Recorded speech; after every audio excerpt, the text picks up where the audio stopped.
Welcome to Startuprad.io, your podcast and YouTube blog covering the German startup scene with news, interviews, and live events.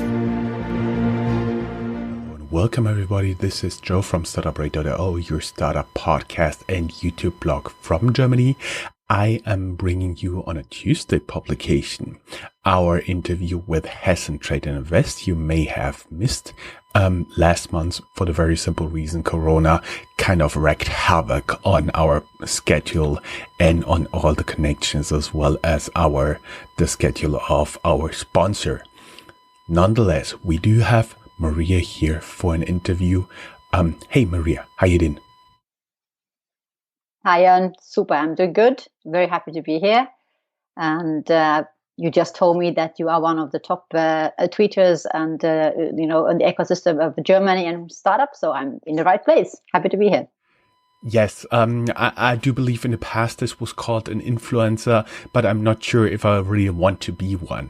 We are talking about you today, because I do believe you have a very interesting CV. You're now living in Frankfurt and you're the co-founder of Accelerator Frankfurt. And in this position, you've been giving us an interview already. You can go down here in the show notes and find this one. And I do believe you're right now already at wave 8 of your Accelerator, right?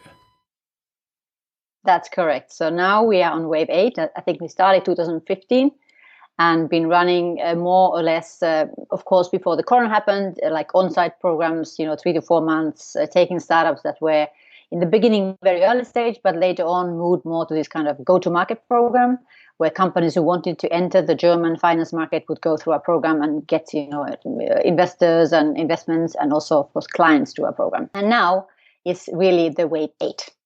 And I have to say, since Corona, so the wave 7 was already an online program. So we did a purely blockchain program with 5 companies, and it was really successful. We were actually very surprised of this fact, and many of the companies even got investments through the program. So I think it's always like that. At first, you think that, oh shit, maybe the bad word, but that, oh, what I'm going to do.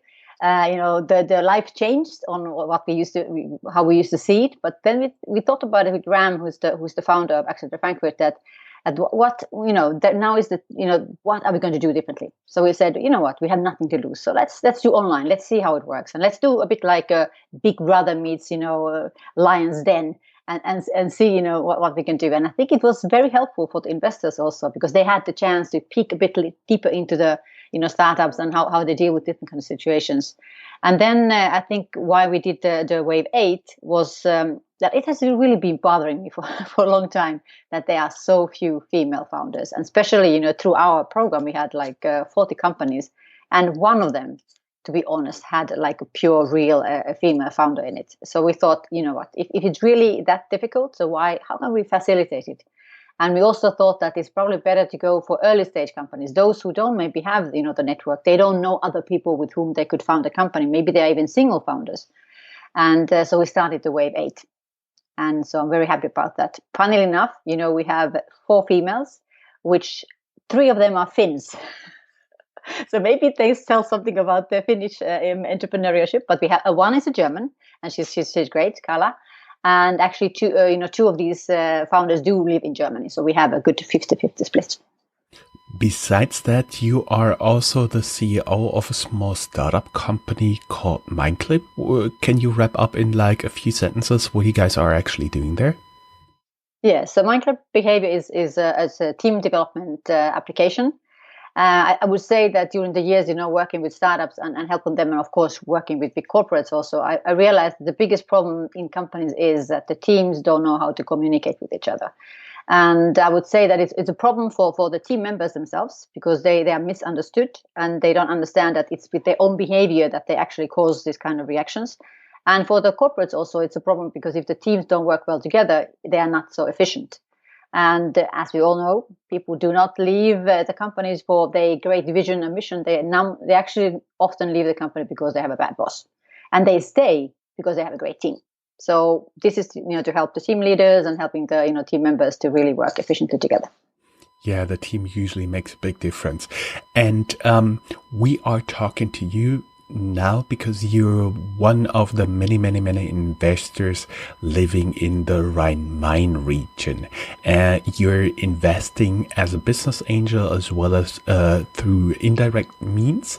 And the first thing that I was curious was, how do you decide to become a business angel? Does it happen by accident, or do you just decide one day you get up as, oh, got some spare money, let's reach out to the next business angel association and do some investment? How did it happen to you? Yeah, well, I think for me it happened. I mean, it started, of course, quite a long time ago when I was still living in China, and the financial crisis happened. 2008 and 9, and then you have let's say more time in your hands, and you have different kind of people reaching out to you. So I was living in China, and I had friends from Finland who had the business ideas and who were looking for clients and maybe looking for financing. And I was thinking that these people are really different. They're very crazy. They are willing to put everything they have. They put their house on the mortgage and go for an idea that they really believe in. And I started to think, I like this kind of, not only the willingness to take risk, but also the fact that they were actually coming up with new ideas and testing them out. And if it didn't work, they would try something new and not get hang on, to something that was like a legacy for them, since they, of course, had none. So I think for me, it happened in like, I would say, more gradually. So I started first helping these kind of startups, and, I would get sweat equity, I would help them work, and they would give me some shares. And then, of course, with time, and you have some extra money and something that you really believed in, it was normally like friends and, someone who you knew, had a personal relationship with for a longer time, because it is a very risky business. So normally you want to invest in people that you know. So I think for me, it started like a bit more gradually. And I think in a way it led to, many of the other things that we then did, setting up the Accelerator Frankfurt.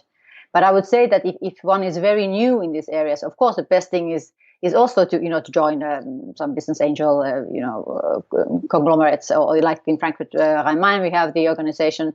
Also, or then find another opportunities like myself, investing through a certain like a special purpose vehicle with other people. So I think there's more risk averse ways also of doing it. I see. And since we are also available on Himalaya FM in mainland China, just poking a little bit more, where did you live in China for how long? And can you say a little bit in Mandarin? 你好，我是 Maria，我处在上海3年。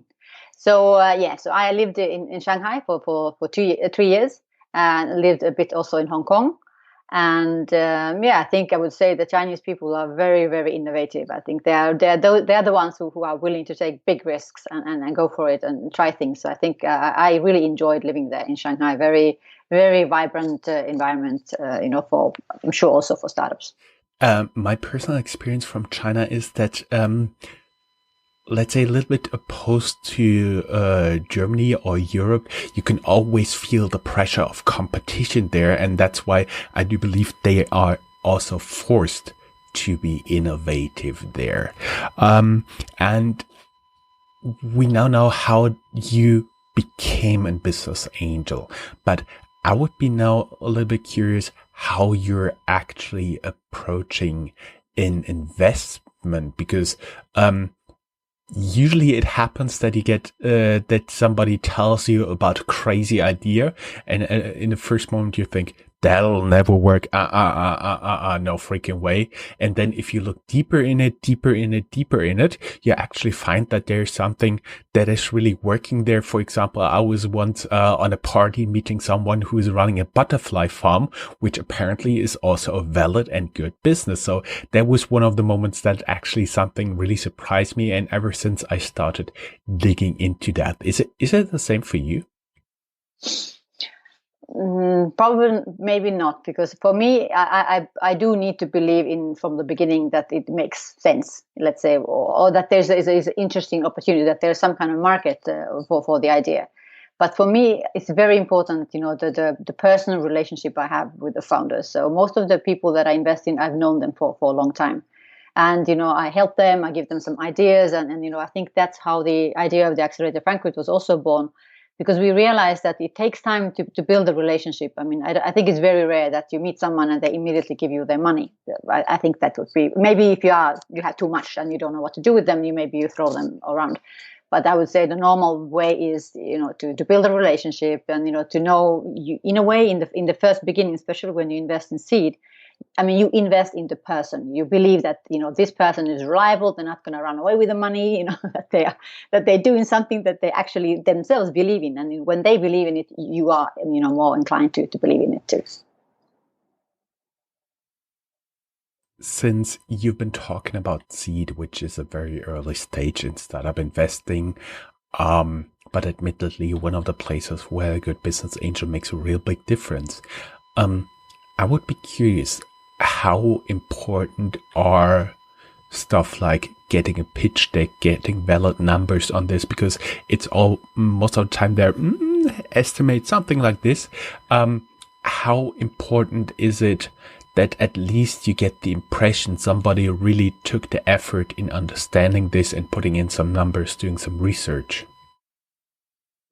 Yeah, I think it's very important, to have a deck that people can understand, that, that you can clearly explain, because it's always more, difficult to explain something shortly in a very concise and precise way, or say in 2 sentences, what is it that you're actually doing.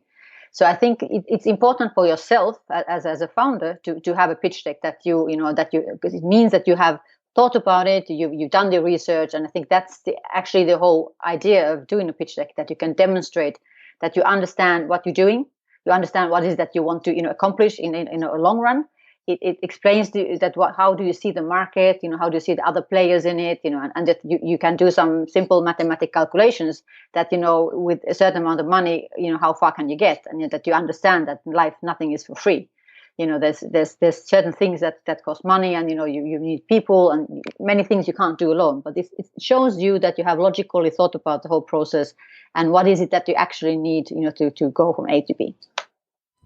Basically, you want to know, if they set up a project plan, how to achieve world domination, right? Yes, hopefully in the end. I see. Let's say you have a startup and you're thinking about investing in it. What would be some red flags you would at least dig deeper into the startup, into the background of that?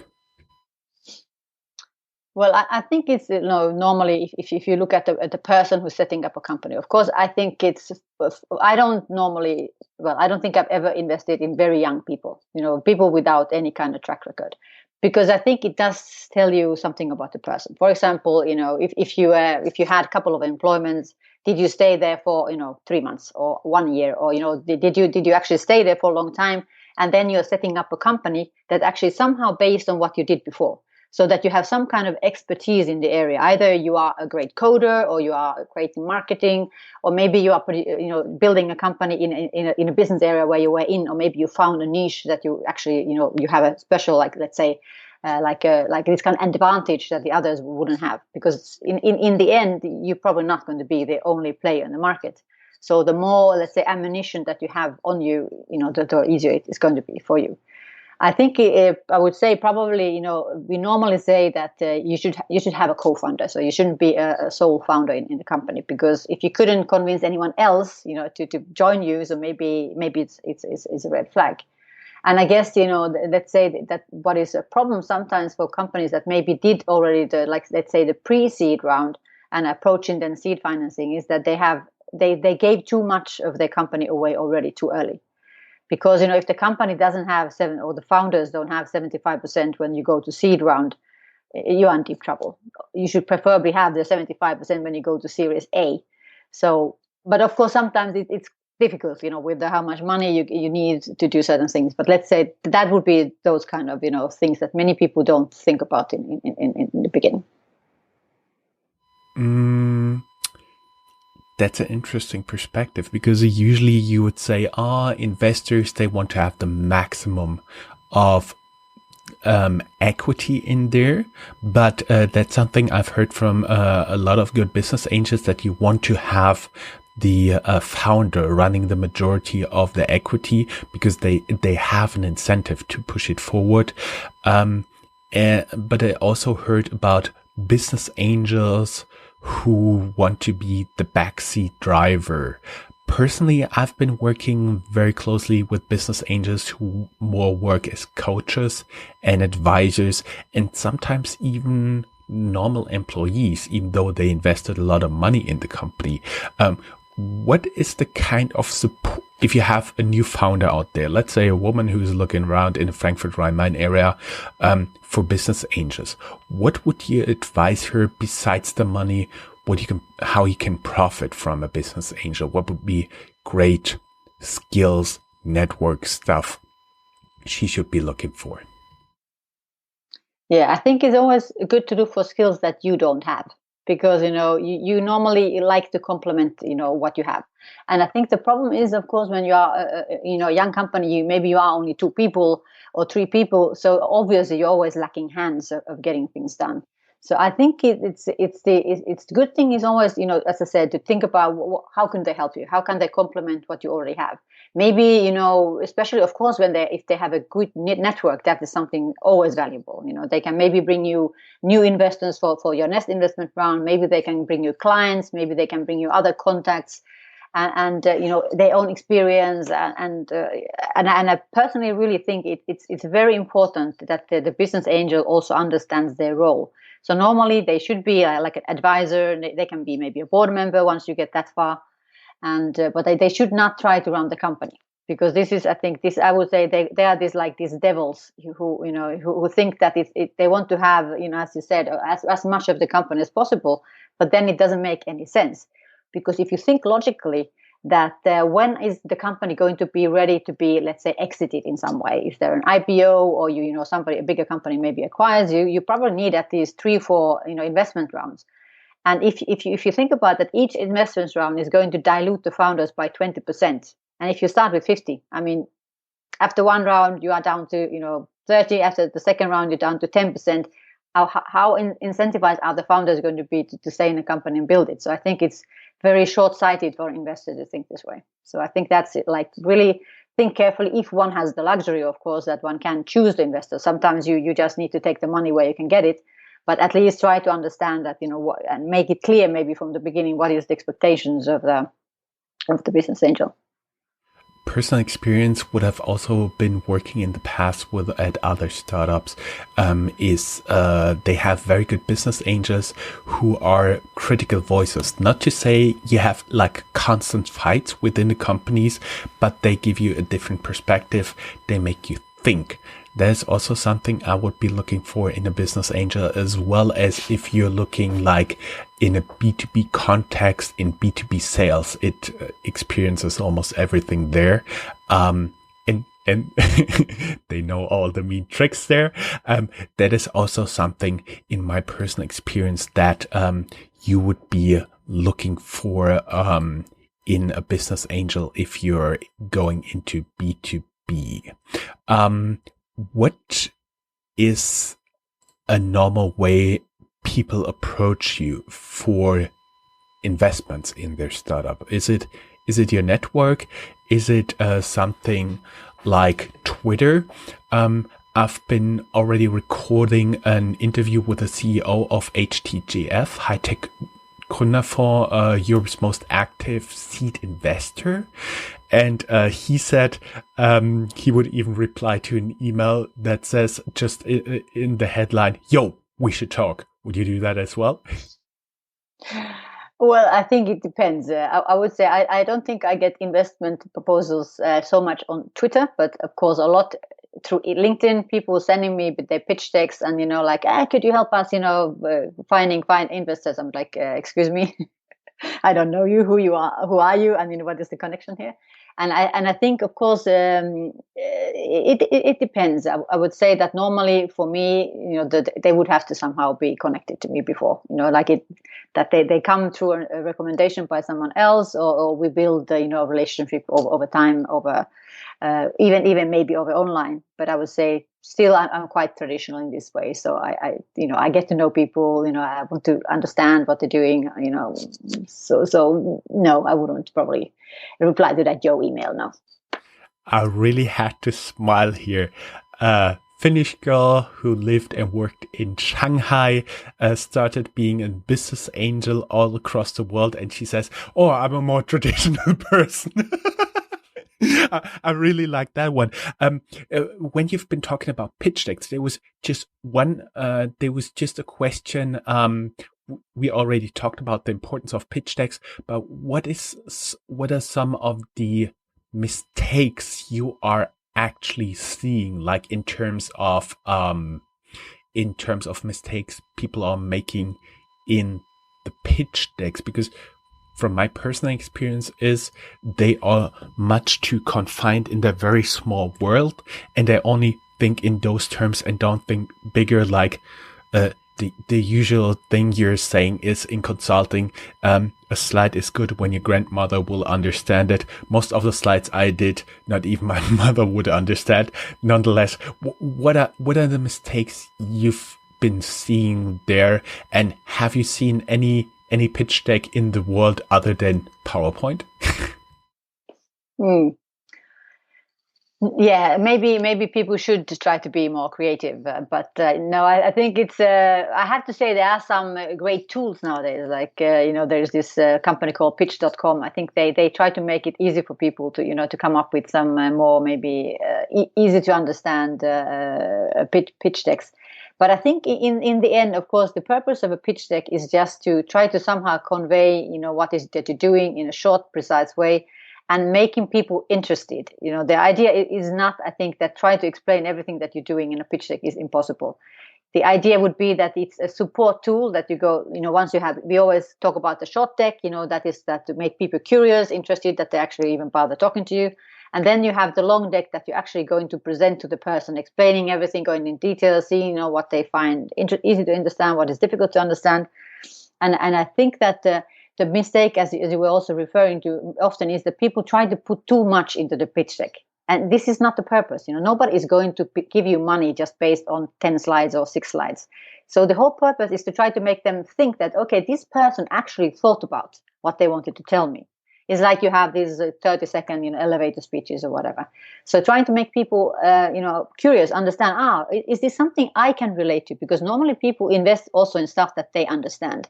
So trying to maybe take the point of view of an investor. So thinking, okay, would this investor, how would I make them interested? How can I make this problem very concrete for them to understand? And we always say you have to start with the problem and then you come with the solution. Not that you come up with a great solution and then you try to fit the problem into it, which also, of course, unfortunately happens very often. You fall in love in something that you really like to do. I think like we see a lot with blockchain. People try to, everything is blockchain. And, then they find out the reason why this blockchain should be used and, whatever. But I think it really, like, keeping it simple, not putting too many words in a slide. And as you say, trying to make a 5-year-old understand. Sometimes maybe they understand more than we think. But still, a couple of sentences in each slide, and maybe trying to use visuals, somehow to explain and show, what is it that you're trying to accomplish, and of course having some kind of numbers, like at least what is it how much money you're trying to raise, and what is it that maybe that you're trying to do with it. But I think in the beginning, as I said, the simple deck is just to explain what there's a problem. Why is it a problem? And our solution is like this, and how is it urgent, to solve this thing, and why would people be willing actually to spend money in doing this thing that you're doing? And of course, if you can show, and you should be able to show some kind of traction. If you don't have clients yet, at least show how you developed something in such a certain time period, to show that there's some activity going, because nobody's going to invest in someone who has a wonderful idea and waiting for people to give them money before they can start. That is not going to happen. Personal experience, the pitch decks are usually considered good when you have a compound annual growth rate on it, and it has to be above 1,000% and goes like this. Woo! We could talk much more about this, but everybody who's curious can, of course, reach out to you directly. This interview is sponsored by Hessen Trade and Invest, investinhessen.com. Of course, go down here in the show notes. There's a link and you can find it. I would be curious, what are your thoughts? Because we know each other for quite some time. And can you spill a few secrets just between you and me and like 25,000 people listening or seeing this podcast? What do you think about the Rhine-Main region as a startup hub from the perspective of an investor? Yes, I think it's of course, I love Frankfurt. So let's start with the positive note. So I really love it. I think it's very international. I think there are great people there, and I think we have also great entrepreneurs and people who are willing to to take a risk and start something new, which is of course super important. Maybe because of the, let's say, a little bit stiff and I'm thin, so we always say things very directly. I would say a little bit unmotivating environment that we maybe sometimes encounter in Frankfurt from certain let's say that if the environment would be a bit more stimulating, people maybe wouldn't go to Berlin or wouldn't go somewhere else. And personally, I think Berlin is a nice place to visit, but I wouldn't want to live there. So I think Frankfurt has a great potential of really being something where startups actually also want to stay. I mean, we have, of course, a couple of good examples of also very successful startups that are staying in Frankfurt, like Clark and some others. But I think this is probably what is a little bit needed, that people would feel, and I do think that those people who've lived a while in Frankfurt, they do also try to stay there, and I think also the money is not a problem, because there is a lot of money in Frankfurt and the area. You have all these retired bankers and people with pockets full of money that don't know what to do with it. Well, joke aside, but I think it's you have great infrastructure. You have a big airport. You can fly anywhere you want to go with the train, whatever means of travel you choose. And of course, nowadays, you can do actually a lot do remotely. And I think, but maybe some people are still a bit more traditional and would like to meet in person if you have no other, let's say, strong links to a person. So I think from a investor's point of view, it's always the more, of course, startups you have, the bigger chance you have that some of them are good. So I think the main point for Frank would be to how can you stimulate that more people would actually found their own startup. So then we have more to choose from. And probability commands that the more startups you have, the more good ones will be between them, and the more ultimately very successful startups will be there. Actually, what I've seen as a tendency after the crisis I've experienced so far here is, after every crisis, there's like a handful of, or more than a handful of people, just a handful that I meet, who are leaving their corporate job and setting up startups. I do believe that is also something you don't usually have in a lot of other places. It's unique here.